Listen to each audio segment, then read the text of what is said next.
larmes du pardon. Dans un monde où je croyais avoir tissé le tissu même de la famille parfaite, mon univers s'est effondré lorsque la trahison s'est insinuée entre les liens les plus sacrés de ma vie, ma femme et ma fille. La douleur et la tristesse ont envahi chaque fibre de mon être, m'arrachant à tout ce que je connaissais. La seule issue semblait être la fuite. Je me suis échappée, laissant derrière moi un tourbillon d'émotions inexprimées. Aujourd'hui, je suis ici pour vous raconter mon récit, un voyage à travers les tourments et les peines que j'ai endurés pour retrouver mon chemin, ma famille. Pourtant, une question lancinante persiste au fond de mon être. Devrais-je accorder mon pardon? Je m'appelle Edward. À l'âge de 10 ans, notre famille a déménagé aux États-Unis grâce au regroupement familial. Un pas vers l'inconnu teinté d'espoir et d'appréhension.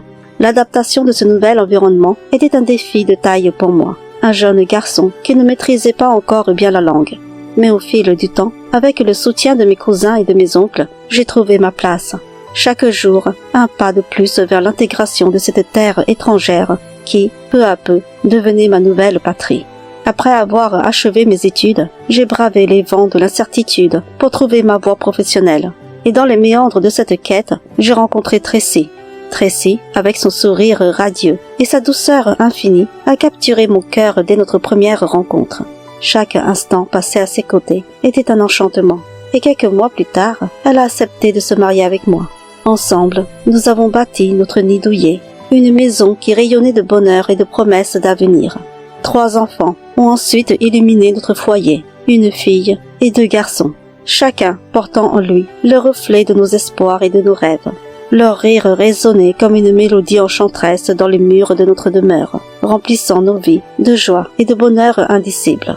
Dans ces moments de plénitude, j'ai ressenti une gratitude infinie, une affirmation que j'avais réussi à tracer mon chemin vers le bonheur et l'accomplissement. Après 14 ans de mariage, notre foyer était toujours empreint d'une harmonie rassurante. Ma fille aînée s'approchait de ses 13 ans, tandis que mes 2 garçons avaient 10 et 8 ans. Cependant, cette année-là, un nuage sombre s'abattit sur notre tranquillité. La fermeture de l'entreprise où travaillait ma femme la plongea dans l'incertitude, mais elle retrouva rapidement un emploi en tant que secrétaire dans une autre entreprise. Un cousin, travaillant dans la même entreprise, éveilla mes soupçons en me recommandant de surveiller Tracy, prétendant qu'elle fréquentait un peu trop certains collègues masculins. Mon cœur, jadis confiant en ma femme, fut ébranlé par ces insinuations. Initialement, je balayais ces avertissements d'un revers de la main, persuadé qu'il s'agissait de simples conjectures. Pourtant, les jours suivants, des détails troublants vinrent alimenter mes doutes. Tracy se parait d'une élégance particulière pour le travail, éveillant en moi une pointe de jalousie. Les mises en garde du cousin résonnaient alors dans mon esprit, semant le germe de la suspicion. Le désir de connaître la vérité me poussa à agir. Je pris alors un jour de congé pour suivre Tracy. Comme à l'accoutumée, elle s'est rendue au travail. De retour à la maison, l'attente était une torture. Puis, en fin d'après-midi, je suis retourné près de son lieu de travail, le cœur serré d'anxiété, positionné de manière à avoir une vue sur la porte de sortie de l'entreprise. Vers 17 heures, les employés ont commencé à émerger, et parmi eux, Tracy, accompagnée d'un homme. Mon cœur s'est emballé lorsque je les ai vus monter dans la voiture de cet inconnu. Je les ai suivis jusqu'à un hôtel où ils se sont engouffrés, main dans la main, comme si leur complicité me poignardait le cœur. Les larmes brûlantes et salées ont tracé leur chemin sur mes joues, emportant avec elles l'espoir et la confiance que j'avais en Tracy. Jamais je n'aurais imaginé qu'elle, l'amour de ma vie, puisse me trahir ainsi. Pendant 1h30, j'ai attendu dans l'angoisse, l'obscurité de l'hôtel renforçant mes craintes. Lorsqu'ils sont finalement ressortis, l'homme a reconduit Tracy jusqu'à sa voiture, garée devant l'entreprise. Suivre Tracy jusqu'à la maison était une épreuve. Ma colère grondait en moi, telle une tempête. Ce soir-là, la dispute a éclaté violemment. Je lui ai imploré des explications, mais elle a feint l'ignorance, me reprochant même d'accuser sans preuve. Dans un accès de désespoir, j'ai dévoilé que je l'avais suivi, révélant même le nom de l'hôtel ainsi que la plaque de la voiture que j'avais notée sur un bout de papier. Tracy, déchirant le papier avec fureur, a persisté dans son déni. La rage m'a submergé, je n'ai pu contenir mon courroux et je l'ai giflé. C'est à ce moment que ma fille aînée, Ashley, est intervenue, implorant l'arrêt de cette querelle. Ma femme a alors ordonné à Ashley d'appeler la police. Retenant ma fille, je lui ai expliqué, le cœur brisé, que sa mère m'avait trompé avec un autre homme. Ashley, dépassée par les événements, s'est retirée dans sa chambre, laissant derrière elle un silence pesant. Ce soir-là, noyée dans un mélange de colère et de tristesse, j'ai trouvé refuge sur le canapé, épuisée par le poids des révélations et des accusations. Le lendemain matin, alors que ma femme n'avait pas encore émergé, j'ai pris l'initiative de conduire mes enfants à l'école. Dans le souci de rendre son anniversaire mémorable, j'ai remis $50 à ma fille Ashley, qui avait prévu de passer la soirée avec une amie. Une lueur d'excitation brillait dans ses yeux, tandis qu'elle acceptait, mais mon cœur était lourd de préoccupation alors que je m'apprêtais à partir pour le travail. Le soir, lorsque je suis arrivée à la maison, à 18h, une voiture de police occupait l'espace devant chez moi. Un frisson d'inquiétude m'a parcouru alors que je sortais de ma voiture, mais mon malaise s'est rapidement transformé en confusion totale lorsque les agents m'ont menotté. Incapable de comprendre ce qui se passait, je me suis sentie submergée par le chaos de la situation. Tracy est alors apparue, son visage marqué de griffures, et m'a accusée avec véhémence, dépeignant un portrait effroyable de ma personne. Ces mots étaient des lames tranchantes, me transperçant le cœur alors qu'elle me désignait comme un monstre non seulement violent envers elle, mais aussi coupable d'abus envers notre fille Ashley. Derrière elle, Ashley se tenait, les larmes coulant sur ses joues, son regard évitant le mien. D'une voix brisée par l'émotion, j'ai demandé à ma fille si c'était sa mère qui lui avait dicté ces mots, mais elle a refusé de me répondre, précipitant sa fuite vers l'intérieur de la maison. Sans plus d'explications, j'ai été conduit au poste de police, mon esprit tourbillonnant dans un mélange de confusion, d'incrédulité et de douleur face à ces accusations injustes. Lorsque j'ai partagé la situation avec ma famille, mon père et mes oncles ont réagi avec une urgence palpable. Ils sont arrivés accompagnés d'un avocat, une lueur de détermination dans leurs yeux. Sachant que je n'avais aucun antécédent judiciaire et aucune preuve pesant contre moi pour l'instant, la police a accepté de me libérer temporairement, le temps d'examiner les accusations de ma femme et de ma fille et de rassembler des preuves. De retour chez mon père, l'atmosphère était lourde de tension et d'inquiétude. Toute la famille s'était rassemblée pour me soutenir dans cette épreuve difficile. Mon père et mes oncles, dans un murmure chargé d'émotions, m'ont expliqué la sombre réalité de la situation et m'ont fait comprendre que mes chances de sortir de cette épreuve indemne étaient minces, à moins que ma fille Ashley ne retire ses accusations. Même dans le meilleur des scénarios, une éventuelle condamnation, même minime, marquerait à jamais ma vie. Je ne retrouverai plus de travail avec un casier en tant que pédophile. Le poids de leurs paroles s'est abattu sur moi, me laissant dans un état de confusion et de désespoir. Dans cet état de choc, je me suis accrochée aux mots de ma famille, cherchant désespérément une échappatoire à ce cauchemar. Mes oncles ont pris les choses en main, organisant ma fuite vers un avenir incertain. Ils ont acheté un billet d'avion, m'ont aidé à retirer mes économies, une somme symbolique de $40,000, et m'ont guidé vers un nouveau départ en France. J'ai trouvé refuge chez une tante, restée en France prévenue de ma situation, coupant tout lien avec ma vie passée aux États-Unis, me plongeant dans un isolement nécessaire pour assurer ma sécurité et mon anonymat. J'en voulais énormément à Tracy et à ma fille Ashley. J'ai passé quelques mois chez ma tante, une période où chaque jour semblait une éternité. Mes oncles m'ont alors appris que ma disparition avait semé l'angoisse et la recherche à travers tout le pays. Tracy avait vendu notre maison et emmené nos enfants pour vivre avec son amant. Il n'avait plus de nouvelles d'elle depuis. Par la suite, ma tante m'a placée chez une connaissance qui tenait une exploitation agricole. Les premiers jours furent un cauchemar, mes muscles criant leur souffrance face à un travail physique auquel je n'étais pas préparée. Mais je n'avais pas d'autre choix que de m'y plier, luttant chaque jour pour simplement survivre.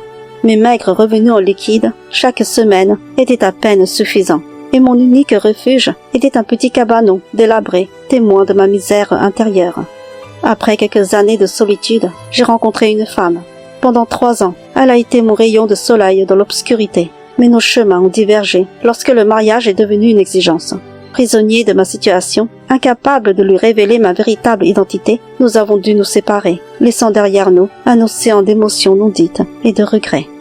La nouvelle du décès de mon père a été un coup de massue. l'incapacité d'assister à ses funérailles, de soutenir ma mère dans sa douleur, a été une torture supplémentaire. Chaque battement de mon cœur était empreint de tristesse et de désespoir, alors que je me tenais loin de ma famille en deuil. Après 10 longues années d'exil en France, en 2015, mon frère m'a informé de la mort de Tracy. Une dispute tragique avec son nouvel compagnon avait tourné au drame.